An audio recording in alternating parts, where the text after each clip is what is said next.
Hello everyone, welcome back to the channel. In today's video, I'll show you how to fix Listary search not working on Windows in this complete 2026 guide. If Listary isn't finding files, folders, or applications, or the search box isn't responding, don't worry. I'll show you several easy solutions to get Listary search working again. First, make sure Listary is running in the background. If it's not running, launch it from the Start menu. If it is already running, open Task Manager by pressing *Control plus Shift plus *, end the Listary process, and then start it again.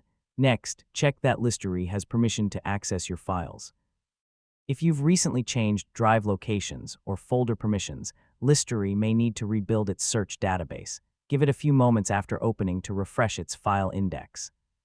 You should also restart Windows File Explorer. Open Task Manager, find ** Windows Explorer **, right-click it, and select Restart **. Once File Explorer reloads, test Listary search again. If the problem continues, open Listary settings and review your search preferences.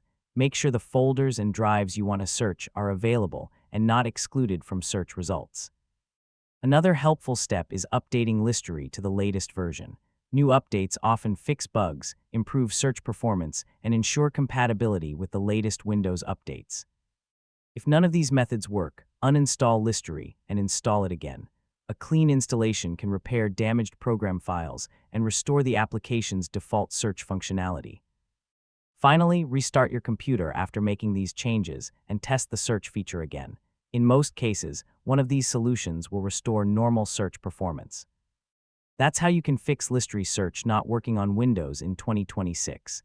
If this video helped you, don't forget to like, subscribe, and turn on notifications for more Windows tutorials. Thanks for watching, and I'll see you in the next video.